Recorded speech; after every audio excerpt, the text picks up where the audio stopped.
सोम एक ऐसा शब्द जो भारतीय वैदिक ग्रंथों में जितनी बार आया है उतनी बार किसी और पदार्थ का नाम नहीं मिलता। ऋग्वेद के लगभग 120 सूक्त सिर्फ सोम को समर्पित हैं, जहां देवताओं की स्तुति में सबसे पहले उसका नाम लिया गया। पर सवाल यह है कि यह सोम था क्या? क्या यह कोई असली पेय था, कोई जड़ी बूटी या सिर्फ एक प्रतीकात्मक रूपक? ऋग्वेद में सोम को देवताओं का अमृत कहा गया है, जिसे पीकर इंद्र ने वज्र का प्रयोग किया, अग्नि प्रज्वलित हुई और ऋषियों को दिव्य प्रेरणा मिली। संस्कृत में लिखा है, सोम मन्यते पपिवानम देवाना प्रियम, यानी सोम वह पेय है जिसे देवता पीते हैं। इसका जिक्र सिर्फ भारत में नहीं बल्कि प्राचीन ईरानी ग्रंथ अवेस्ता में भी होमा नाम से मिलता है। इन दोनों में समानता इतनी गहरी है कि कई इतिहासकारों ने इसे एक ही पौधे या पेय का दो नाम माना है। लेकिन सबसे बड़ा रहस्य यह है कि आज तक कोई नहीं जान पाया कि वो सोम वास्तव में कौन सा पौधा था।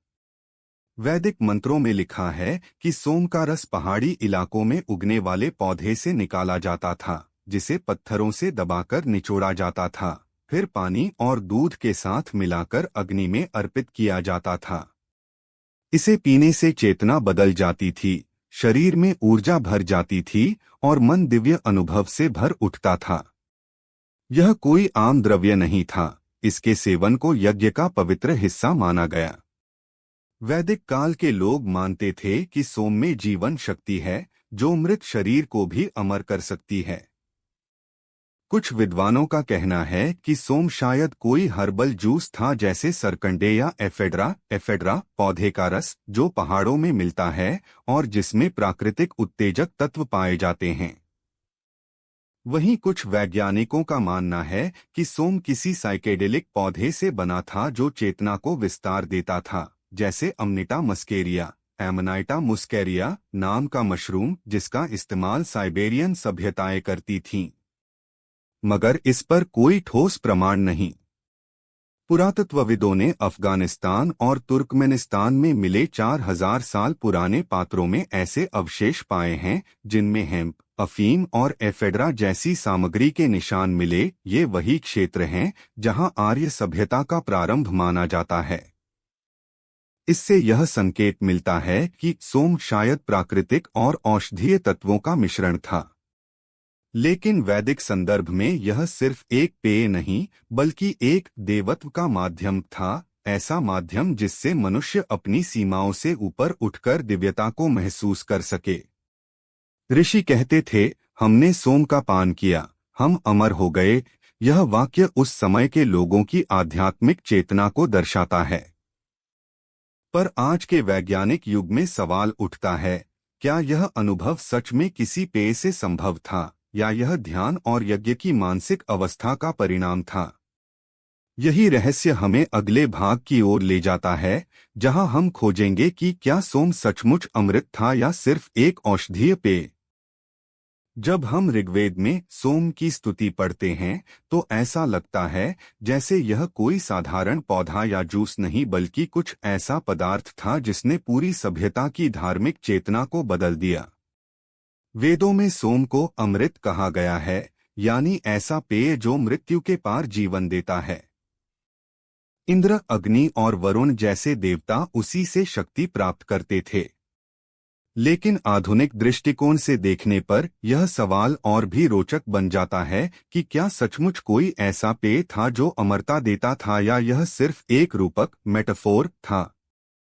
विद्वान मानते हैं कि वैदिक युग में अमृत का अर्थ शाब्दिक नहीं बल्कि आध्यात्मिक था। इसका मतलब था ऐसा अनुभव जो मनुष्य को सीमाओं से मुक्त कर दे, उसे दिव्य ज्ञान की ओर ले जाए।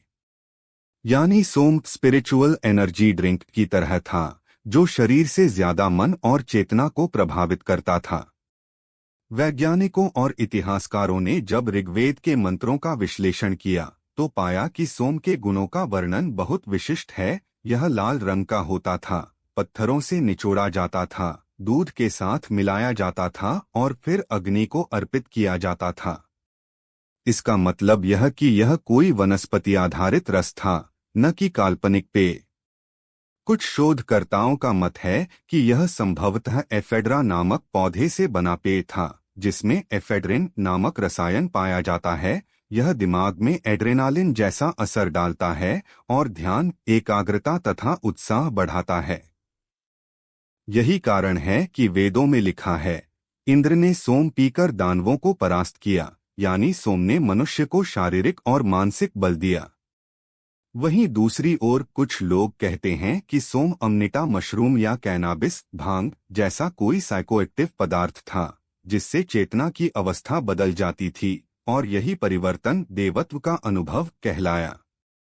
लेकिन यह धारणा विवादित है क्योंकि वैदिक ग्रंथों में सोम को पवित्र कहा गया है, न कि नशा करने वाला पदार्थ। अगर यह कोई मादक द्रव्य होता तो उसे अग्नि में अर्पित करने की अनुमति कभी नहीं दी जाती। इसलिए एक और दृष्टिकोण यह कहता है कि सोम का रहस्य शायद मनुष्य की आंतरिक प्राणशक्ति से जुड़ा था, एक ऐसा ध्यान या साधना रूप जिसमें साधक अपने भीतर सोम का अनुभव करता था। योग और उपनिषद में यह विचार आगे बढ़ा कि सोम वास्तव में शरीर की ऊर्जा का प्रतीक है, जो ध्यान और प्राणायाम के दौरान सक्रिय होती है। यानी देवताओं का पेय कोई बाहरी पदार्थ नहीं बल्कि एक आंतरिक रसायन था, जिसे साधक अपने अभ्यास से उत्पन्न करता था। लेकिन इन सभी व्याख्याओं में एक बात समान है, सोम मानव सभ्यता के इतिहास में ज्ञान, शक्ति और अमरत्व का प्रतीक बन गया। वह एक ऐसा रहस्य था जिसने विज्ञान, धर्म और दर्शन तीनों को एक धागे में जोड़ा। अब सवाल यह है कि अगर सोम सचमुच कोई पौधा था तो वह आज कहाँ गया? क्या वह विलुप्त हो गया या अभी भी हिमालय की किसी घाटी में छिपा पड़ा है? यही खोज हमें अगले भाग में ले जाती है, सोम पौधा कहाँ गया? सोम पौधा, जिसे वैदिक काल में देवताओं का अमृत कहा गया, आज इतिहास के सबसे बड़े रहस्यों में से एक बन चुका है। ऋग्वेद में बार बार इसका उल्लेख मिलता है, सोमः पवते जनिता मतीनाम, यानी सोम वह है जो बुद्धि को जन्म देता है। पर आश्चर्य की बात यह है कि इतनी महिमा के बावजूद आज कोई यह नहीं जानता कि यह पौधा वास्तव में कैसा दिखता था, कहाँ उगता था और किससे इसका रस तैयार किया जाता था। कई वैदिक सूक्त बताते हैं कि सोम पहाड़ी इलाकों में पाया जाता था, विशेष रूप से मुजवत पर्वत नाम के क्षेत्र में। कुछ विद्वानों ने इसे अफगानिस्तान और हिमालय की पहाड़ियों से जोड़ा है, जहां एफेड्रा जेरार्डियाना नामक पौधा प्राकृतिक रूप से उगता है। इस पौधे का रस उत्तेजक होता है और इसके सेवन से शरीर में ऊर्जा और ध्यान की क्षमता बढ़ती है। यही गुण ऋग्वेद में सोम के लिए बताए गए हैं। इसी कारण बहुत से इतिहासकार मानते हैं कि एफेड्रा ही वैदिक सोम हो सकता है। लेकिन इसके बावजूद कुछ बातें मेल नहीं खाती। उदाहरण के लिए ऋग्वेद में सोम को रस से भरा, रेशों वाला और बिना पत्तों का पौधा बताया गया है, जबकि एफेड्रा में ऐसे गुण पूरी तरह से नहीं हैं। इस विरोधाभास ने शोधकर्ताओं को और उलझा दिया। कुछ पुरातत्वविदों ने सोचा कि शायद सोम कोई मिश्रण था, कई पौधों का संयुक्त पेय, जिसे धार्मिक उद्देश्यों के लिए तैयार किया जाता था। 20वीं सदी में रूस और अमेरिका के वैज्ञानिकों ने तुर्कमेनिस्तान के प्राचीन गोनूर मंदिर में खुदाई की, जहां 4000 साल पुराने बर्तनों में एफेड्रा, कैनबिस और पापावर सोमनिफेरम, अफीम पौधा, के अंश मिले। ये तीनों मिलकर एक शक्तिशाली साइकोएक्टिव मिश्रण बनाते हैं जो चेतना को गहराई तक प्रभावित करता है। संभव है कि यही मिश्रण वैदिक सोम रहा हो। लेकिन वैदिक परंपरा के अनुसार सोम पौधे को अत्यंत दुर्लभ और पवित्र माना जाता था, इसलिए इसके संग्रह और उपयोग के नियम भी सख्त थे। यह किसी सामान्य पौधे की तरह हर जगह नहीं उगता था। इसे ऋषि या यजमान केवल विशेष स्थानों से लाते थे और उसका रस उसी दिन तैयार करके यज्ञ में उपयोग करते थे। समय बीतने के साथ जब आर्य सभ्यता भारत के भीतरी हिस्सों में आई, तब शायद वह पौधा भूगोल के कारण लुप्त हो गया या उसकी पहचान खो गई। वैदिक काल के बाद के ग्रंथों में सोम के स्थान पर सोमलता या सरस्वती कंद जैसे विकल्प आने लगे, जो यह संकेत देते हैं कि असली सोम पहले ही दुर्लभ हो चुका था। कुछ आयुर्वेदिक ग्रंथों ने बाद में सोम को चंद्रमा के प्रतीक से जोड़ दिया, जिससे उसका वास्तविक भौतिक अर्थ धीरे धीरे आध्यात्मिक हो गया। यह परिवर्तन दर्शाता है कि समय के साथ सोम पौधे की पहचान विलुप्त हो गई, लेकिन उसका आध्यात्मिक महत्व और प्रतीकात्मक अर्थ और भी मजबूत होता चला गया। यही कारण है कि आज भी सोम शब्द सुनते ही भारतीय संस्कृति में एक दिव्यता का भाव जाग उठता है। अब यह सवाल बाकी है कि क्या यह पौधा केवल भौतिक रूप से खो गया या इसके पीछे कोई गहरा वैज्ञानिक रहस्य छिपा था। क्या वास्तव में सोम किसी मानसिक या न्यूरोलॉजिकल प्रभाव वाला पदार्थ था? इस सवाल का उत्तर हम अगले भाग में खोजेंगे। वैज्ञानिक खोजें और वैदिक संकेत। क्या सोम एक साइकोएक्टिव ड्रिंक था?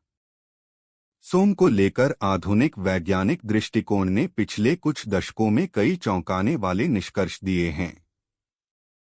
ऋग्वेद में बार बार इसका वर्णन उत्साह, प्रकाश और दिव्य ज्ञान देने वाले पेय के रूप में किया गया है, और यह ठीक वही प्रभाव है जो कुछ प्राकृतिक साइकोएक्टिव पौधों से होता है।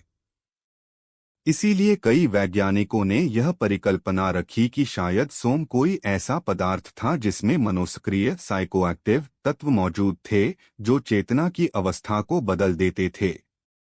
20वीं सदी के मध्य में प्रसिद्ध विद्वान आर गॉर्डन वाटसन ने यह सिद्धांत दिया कि वैदिक सोम असल में एमनाइटा मुस्केरिया नामक लालसफेद मशरूम था, जो साइबेरिया और मध्य एशिया के शमानिक अनुष्ठानों में प्रयोग किया जाता था। इस मशरूम का सेवन करने पर व्यक्ति को तीव्र ऊर्जा, ईश्वरीय दृष्टि और कभी कभी मतिभ्रम जैसी अवस्था होती है, बिल्कुल वैसे ही जैसे ऋग्वेद में लिखा है कि सोम पीने से ऋषि देवत्व को अनुभव करते हैं। परंतु इस सिद्धांत पर विवाद भी उतना ही गहरा है, क्योंकि ऋग्वेद के वर्णन में सोम का रस पत्थरों से निचोड़ा जाता है, जबकि मशरूम से रस नहीं निकलता। इसके जवाब में कुछ वैज्ञानिकों ने कहा कि शायद सोम कोई संयोजन था जिसमें एफेड्रा, कैनबिस या अफीम पौधे के अंश मिलाए जाते थे, ताकि उसका प्रभाव शक्तिशाली और ध्यान केंद्रित करने वाला बने। यह विचार पुरातात्विक साक्ष्यों से भी मेल खाता है, क्योंकि अफगानिस्तान और ईरान के प्राचीन बैक्ट्रिया मार्जियाना सभ्यता BMAC के मंदिरों में ऐसे पात्र मिले हैं जिनमें इन तीनों पौधों के अवशेष पाए गए। इसका मतलब यह हो सकता है कि वैदिक यज्ञों में उपयोग होने वाला सोम ड्रिंक वास्तव में एक औषधीय वैज्ञानिक मिश्रण था, जो मस्तिष्क को उत्तेजित करता था और आध्यात्मिक अनुभव को बढ़ाता था। इसी के आधार पर कुछ न्यूरोसाइंटिस्ट कहते हैं कि सोम शायद न्यूरोट्रांसमीटर बूस्टर की तरह कार्य करता था, जिससे मनुष्य का ध्यान, एकाग्रता और स्मरण शक्ति कई गुना बढ़ जाती थी।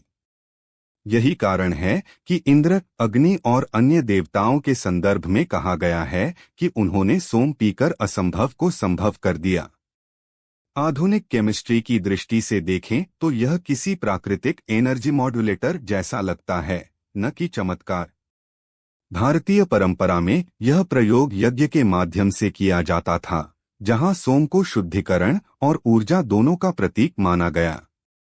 यज्ञ की अग्नि और सोम का रस, यह दोनों मिलकर उस समय की बायोएनर्जी साइंस का प्रतिनिधित्व करते थे। आज के वैज्ञानिक जब इन मंत्रों का अध्ययन करते हैं तो यह स्पष्ट दिखता है कि वैदिक लोग किसी पदार्थ के रासायनिक प्रभाव को समझते थे, भले ही उन्होंने उसे दिव्य भाषा में व्यक्त किया हो। इसीलिए कुछ विद्वान सोम को प्राचीन न्यूरोसाइंस का प्रारंभिक रूप मानते हैं। लेकिन फिर भी यह सवाल आज भी उतना ही रहस्यमय है कि वैदिक यज्ञों में सोम का प्रयोग सिर्फ धार्मिक था या वैज्ञानिक प्रयोगशाला की तरह एक नियंत्रित रासायनिक प्रक्रिया। अगला भाग इसी रहस्य को गहराई से खोलेगा। सोम यज्ञ का रहस्य, क्या यह सिर्फ धार्मिक अनुष्ठान था या विज्ञान का प्रतीक? जब वैदिक सभ्यता का विस्तार हुआ तो उसका प्रभाव सिर्फ भारत तक सीमित नहीं रहा, बल्कि वह मध्य एशिया और ईरान तक फैल गया। इसी सांस्कृतिक विस्तार के प्रमाण हमें ईरानी धर्म ज़ोरोआस्ट्रियनिज्म में मिलते हैं, जहां सोम को होमा होमा कहा गया है। अवेस्ता, जो ईरान का प्राचीन धार्मिक ग्रंथ है, उसमें होमा का उल्लेख उसी आदर और श्रद्धा से किया गया है जैसे ऋग्वेद में सोम का।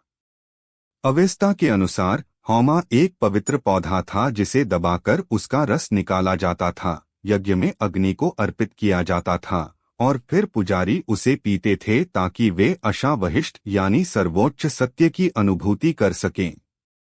यह पूरी प्रक्रिया वैदिक सोम यज्ञ से लगभग समान है। रस निकालने की विधि, मंत्रोच्चार, अग्नि में अर्पण और फिर सेवन, सब कुछ हूबहू मिलता है। इसका अर्थ यह है कि वैदिक सोम और ईरानी होमा की उत्पत्ति एक ही सांस्कृतिक और धार्मिक परंपरा से हुई थी। आर्य जनों के दोनों समूह, एक जो भारत की ओर आए और दूसरा जो ईरान में बस गया, उन्होंने इस पौधे को अपने धार्मिक जीवन का केंद्र बना लिया। आज के ईरान में भी होम यजद होमा यजदा नामक देवता की पूजा होती है, जिसे जीवनदायी ऊर्जा और शुद्धि का प्रतीक माना जाता है। अवेस्ता में लिखा है कि होमा का रस पीने से व्यक्ति बलवान, बुद्धिमान और दीर्घायु बनता है, ठीक वही गुण जो वेदों में सोम के लिए बताए गए हैं। इतिहासकारों का मानना है कि यह समानता आर्यों की साझा उत्पत्ति की ओर इशारा करती है, जहां उन्होंने अपने अनुभवों को दो भाषाओं, संस्कृत और अवेस्तन में अलग अलग रूप में व्यक्त किया, परंतु मूल विचार एक ही रहा। दिलचस्प बात यह है कि आज भी ईरान और अफगानिस्तान के कुछ पर्वतीय क्षेत्रों में एफेड्रा नामक पौधा उगता है, जिसे होम कहा जाता है और जिसे स्थानीय लोग धार्मिक अनुष्ठानों में उपयोग करते हैं। वैज्ञानिकों ने जब इस पौधे का परीक्षण किया तो पाया कि इसमें एफेड्रिन नामक रसायन मौजूद है, जो मनुष्य के तंत्रिका तंत्र को सक्रिय करता है और सतर्कता तथा ऊर्जा बढ़ाता है। यह खोज इस बात को मजबूती देती है कि वैदिक सोम और ईरानी होमा संभवतः एक ही औषधीय पौधे के दो नाम थे। लेकिन ईरान में समय के साथ यह परंपरा कमजोर पड़ गई, जबकि भारत में यह आध्यात्मिक रूप में विकसित होकर सोमदेव और सोमवार जैसे प्रतीकों में बदल गई। यह रूपांतरण दर्शाता है कि भारत ने इस रहस्य को केवल भौतिक पदार्थ के रूप में नहीं बल्कि दार्शनिक अनुभव के रूप में संरक्षित किया। यही वजह है कि भारतीय संस्कृति में सोम धीरे धीरे चंद्रमा से जुड़ गया और सोमदेव नामक देवता का जन्म हुआ, जो शीतलता, अमरता और जीवन की शांति का प्रतीक बने।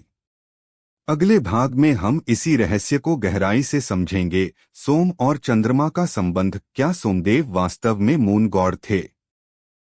जब वैदिक सभ्यता का विस्तार हुआ तो उसका प्रभाव सिर्फ भारत तक सीमित नहीं रहा, बल्कि वह मध्य एशिया और ईरान तक फैल गया। इसी सांस्कृतिक विस्तार के प्रमाण हमें ईरानी धर्म ज़ोरोआस्ट्रियनिज्म में मिलते हैं, जहां सोम को होमा कहा गया है। अवेस्ता, जो ईरान का प्राचीन धार्मिक ग्रंथ है, उसमें होमा का उल्लेख उसी आदर और श्रद्धा से किया गया है जैसे ऋग्वेद में सोम का। अवेस्ता के अनुसार होमा एक पवित्र पौधा था जिसे दबाकर उसका रस निकाला जाता था, यज्ञ में अग्नि को अर्पित किया जाता था और फिर पुजारी उसे पीते थे ताकि वे अशावहिष्ट यानी सर्वोच्च सत्य की अनुभूति कर सकें। यह पूरी प्रक्रिया वैदिक सोम यज्ञ से लगभग समान है। रस निकालने की विधि, मंत्रोच्चार, अग्नि में अर्पण और फिर सेवन, सब कुछ हूबहू मिलता है। इसका अर्थ यह है कि वैदिक सोम और ईरानी होमा की उत्पत्ति एक ही सांस्कृतिक और धार्मिक परंपरा से हुई थी। आर्य जनों के दोनों समूह, एक जो भारत की ओर आए और दूसरा जो ईरान में बस गया, उन्होंने इस पौधे को अपने धार्मिक जीवन का केंद्र बना लिया। आज के ईरान में भी होम यजद होमा यजदा नामक देवता की पूजा होती है, जिसे जीवनदायी ऊर्जा और शुद्धि का प्रतीक माना जाता है। अवेस्ता में लिखा है कि होमा का रस पीने से व्यक्ति बलवान, बुद्धिमान और दीर्घायु बनता है, ठीक वही गुण जो वेदों में सोम के लिए बताए गए हैं। इतिहासकारों का मानना है कि यह समानता आर्यों की साझा उत्पत्ति की ओर इशारा करती है, जहां उन्होंने अपने अनुभवों को दो भाषाओं, संस्कृत और अवेस्तन में अलग अलग रूप में व्यक्त किया, परंतु मूल विचार एक ही रहा। दिलचस्प बात यह है कि आज भी ईरान और अफगानिस्तान के कुछ पर्वतीय क्षेत्रों में एफेड्रा नामक पौधा उगता है, जिसे होम कहा जाता है और जिसे स्थानीय लोग धार्मिक अनुष्ठानों में उपयोग करते हैं। वैज्ञानिकों ने जब इस पौधे का परीक्षण किया तो पाया कि इसमें एफेड्रिन नामक रसायन मौजूद है, जो मनुष्य के तंत्रिका तंत्र को सक्रिय करता है और सतर्कता तथा ऊर्जा बढ़ाता है। यह खोज इस बात को मजबूती देती है कि वैदिक सोम और ईरानी होमा संभवतः एक ही औषधीय पौधे के दो नाम थे। लेकिन ईरान में समय के साथ यह परंपरा कमजोर पड़ गई, जबकि भारत में यह आध्यात्मिक रूप में विकसित होकर सोमदेव और सोमवार जैसे प्रतीकों में बदल गई। यह रूपांतरण दर्शाता है कि भारत ने इस रहस्य को केवल भौतिक पदार्थ के रूप में नहीं बल्कि दार्शनिक अनुभव के रूप में संरक्षित किया। यही वजह है कि भारतीय संस्कृति में सोम धीरे धीरे चंद्रमा से जुड़ गया और सोमदेव नामक देवता का जन्म हुआ, जो शीतलता, अमरता और जीवन की शांति का प्रतीक बने। अगले भाग में हम इसी रहस्य को गहराई से समझेंगे। सोम और चंद्रमा का संबंध। क्या सोमदेव वास्तव में मून गॉड थे? समय के साथ जैसे जैसे वैदिक विचार, दर्शन और पौराणिक कथाओं में परिवर्तित हुआ, सोम की पहचान एक पवित्र पेय से आगे बढ़कर एक देवता के रूप में स्थापित हो गई, जिसे हम आज सोमदेव या चंद्रदेव के नाम से जानते हैं। वेदों में सोम को कभी रस, कभी देवता और कभी ऊर्जा का प्रतीक बताया गया है, पर बाद के ग्रंथों में सोम को सीधे चंद्रमा से जोड़ा गया। इसका कारण केवल धार्मिक नहीं बल्कि वैज्ञानिक और खगोलीय भी था। वैदिक काल में यज्ञ और ग्रह नक्षत्रों का गहरा संबंध था और सोम को रात्रि का अधिपति कहा गया, क्योंकि जैसे सोम पेय से जीवन और ऊर्जा मिलती थी, वैसे ही चंद्रमा की रोशनी से पृथ्वी पर शीतलता और जीवनदायिनी शक्ति आती थी। इसलिए धीरे धीरे सोम शब्द का अर्थ चंद्रमा के प्रतीक में बदल गया। अथर्ववेद में लिखा है, सोमा राजा रात्रियाना, यानी सोम रात का राजा है। यह बताता है कि उस युग के लोगों ने चंद्रमा के चक्रों और सोम यज्ञ के चक्रों में समानता देखी। जैसे सोम को निचोड़कर पिया जाता था और फिर नया रस तैयार किया जाता था, वैसे ही चंद्रमा भी घटता बढ़ता रहता है और अमावस्या से पूर्णिमा तक वह पुनर्जन्म का प्रतीक बन जाता है।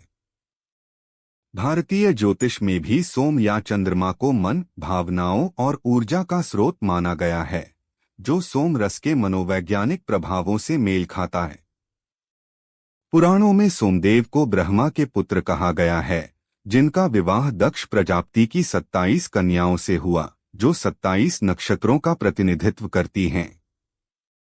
यह कहानी खगोलीय रूप से बहुत गहरी है। सोमदेव यानी चंद्रमा हर नक्षत्र में एक निश्चित समय के लिए निवास करते हैं, जिससे महीनों और तिथियों का निर्माण होता है।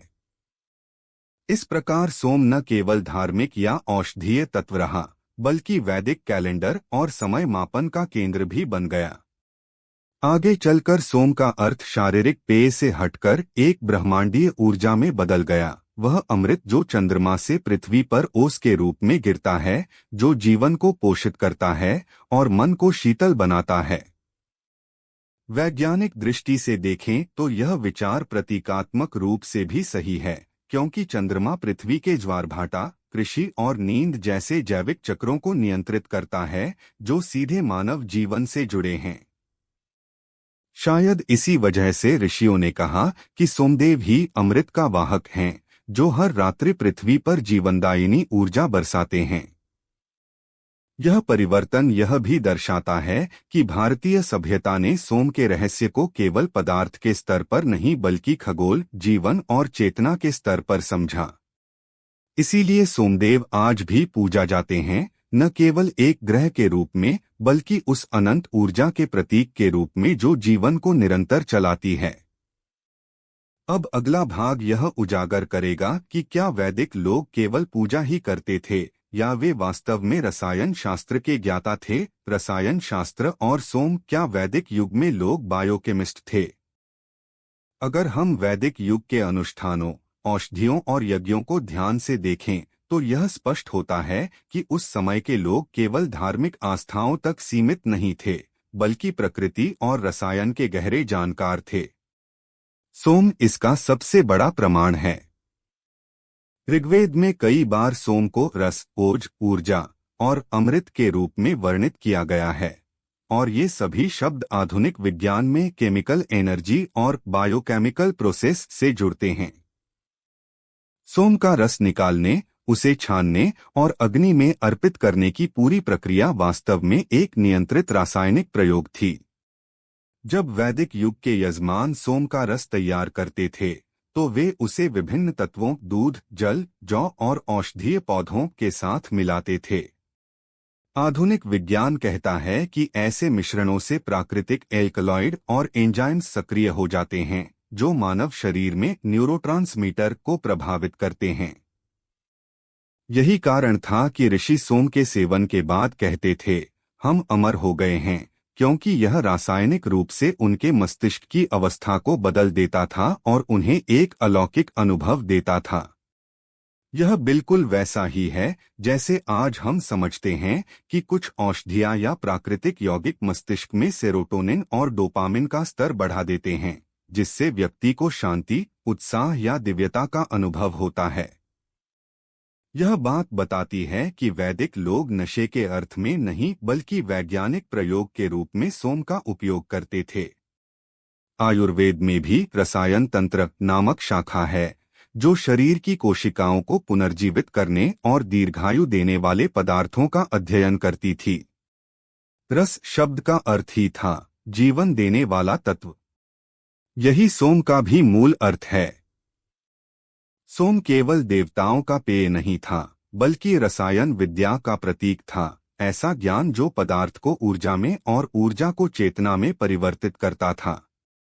वैदिक ग्रंथों में लिखा है कि सोम देव और मानव के बीच सेतु है, यानी यह पदार्थ और आत्मा को जोड़ने वाली शक्ति है। आधुनिक बायोकेमिस्ट्री में यह विचार उसी तरह दिखाई देता है जैसे मस्तिष्क के भीतर होने वाली रासायनिक प्रतिक्रियाएं हमारे विचारों, भावनाओं और चेतना को प्रभावित करती हैं। इसका अर्थ है कि वैदिक युग के लोग रसायन और जीव विज्ञान के आधारभूत सिद्धांतों को प्रतीकात्मक भाषा में पहले से समझते थे। उनके लिए अग्नि सिर्फ जलाने वाली शक्ति नहीं बल्कि कैटलिस्ट थी, जो तत्वों को बदलती है। सोम केवल पेय नहीं बल्कि एक्टिव कंपाउंड था, जो चेतना को ऊंचा उठाता था। यह वैदिक एल्केमी आज के आधुनिक विज्ञान से कहीं पहले की बायोएनर्जेटिक साइंस थी। इसलिए जब हम कहते हैं कि वैदिक युग में लोग साधक थे, तो यह केवल आध्यात्मिक नहीं बल्कि वैज्ञानिक अर्थों में भी सही है। उन्होंने पदार्थ, मन और आत्मा तीनों के बीच वह रिश्ता खोज लिया था जो आधुनिक विज्ञान अभी भी समझने की कोशिश कर रहा है। यही कारण है कि सोम केवल अतीत का रहस्य नहीं बल्कि मानव सभ्यता के रासायनिक और आध्यात्मिक विकास का प्रतीक है। अगले भाग में हम जानेंगे कि सोम का पुनर्जन्म आधुनिक विज्ञान और खोजों में किस रूप में दिखाई देता है। क्या आज भी ऐसा कोई तत्व मौजूद है जो वैदिक सोम जैसा प्रभाव डालता है? आधुनिक विज्ञान की दृष्टि से जब हम सोम के रहस्य को देखने की कोशिश करते हैं, तो यह साफ होता है कि वैदिक युग के ऋषि केवल धार्मिक अनुष्ठान नहीं कर रहे थे, बल्कि वे बायोकेमिकल एनर्जी, न्यूरोलॉजिकल ट्रांसमिशन और फिजियोलॉजिकल रिएक्शन जैसी जटिल प्रक्रियाओं का अध्ययन कर रहे थे, लेकिन अपने समय की भाषा में। पिछले कुछ दशकों में वैज्ञानिकों ने कई ऐसे पौधे और कवक फंजाई खोजे हैं, जिनका प्रभाव सोम जैसे वर्णन से काफी मिलता जुलता है। उदाहरण के लिए एमनाइटा मुस्केरिया नामक मशरूम, जो रूस और साइबेरिया में धार्मिक अनुष्ठानों में प्रयोग होता था, उसमें पाया जाने वाला मस्सिमोल और आइबोटेनिक एसिड मनुष्य के मस्तिष्क पर ऐसा प्रभाव डालते हैं कि व्यक्ति को चेतना की बदली हुई अवस्था, ऑल्टर्ड स्टेट ऑफ कॉन्शियसनेस, का अनुभव होता है। इसी तरह भारत और तिब्बत की परंपराओं में एफेड्रा नामक पौधा, जिसमें प्राकृतिक एफेड्रिन पाया जाता है, शरीर को ऊर्जा देता है और मानसिक एकाग्रता बढ़ाता है। वैज्ञानिकों का मानना है कि यह पौधा वैदिक सोम के उम्मीदवारों में से एक हो सकता है। इसके अलावा कुछ शोध यह भी बताते हैं कि सोम कोई एक ही पौधा नहीं था, बल्कि यह कई औषधीय जड़ी बूटियों का मिश्रण था, जैसे सोमरस में दूध, जौ, शहद और विशेष औषधीय पत्तियां मिलाई जाती थीं, जिससे यह एक मल्टी कंपाउंड टॉनिक बन जाता था। आधुनिक फार्माकोलॉजी के अनुसार ऐसे मिश्रण में एनर्जी बूस्टर, एंटीऑक्सीडेंट्स और न्यूरोस्टिमुलेंट्स मौजूद होते हैं, जो शरीर में ऑक्सीजन स्तर बढ़ाते हैं और दिमाग की कार्यक्षमता को तेज करते हैं। यही कारण था कि ऋषि सोम को ऊर्जा देने वाला अमृत कहते थे।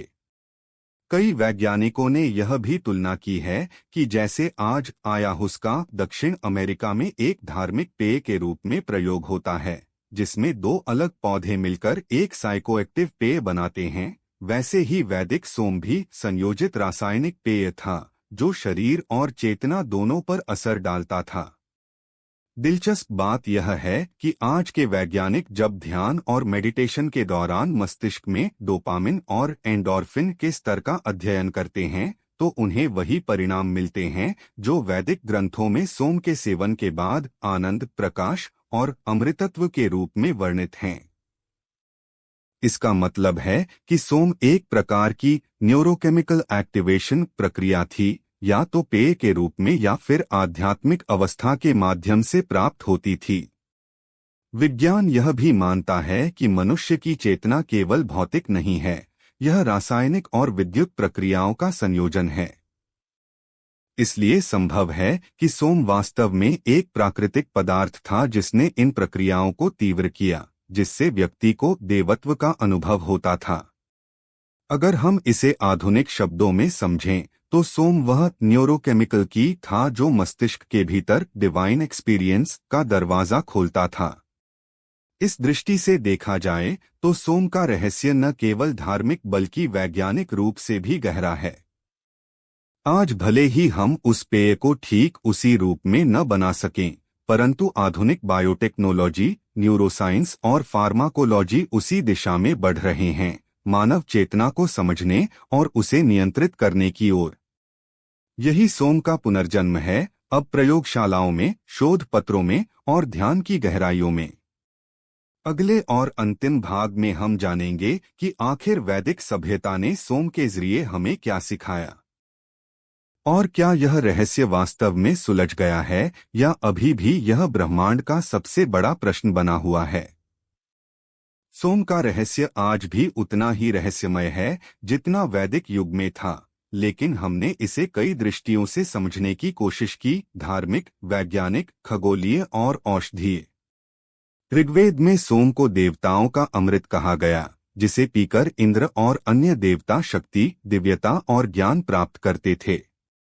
ईरानी ग्रंथ अवेस्ता में इसे होमा कहा गया, जो जीवन शक्ति और आध्यात्मिक चेतना का प्रतीक था। वैज्ञानिक दृष्टि से सोम संभवतः कोई एक पौधा नहीं बल्कि एक संयोजन था: एफेड्रा, अफीम, कैनबिस या कुछ अन्य औषधीय पौधों का मिश्रण, जिसे विशेष प्रक्रिया और यज्ञ के माध्यम से तैयार किया जाता था। इस मिश्रण में मौजूद प्राकृतिक रसायन मन और शरीर दोनों पर प्रभाव डालते थे, जिससे चेतना की गहराई और मानसिक शक्ति बढ़ती थी।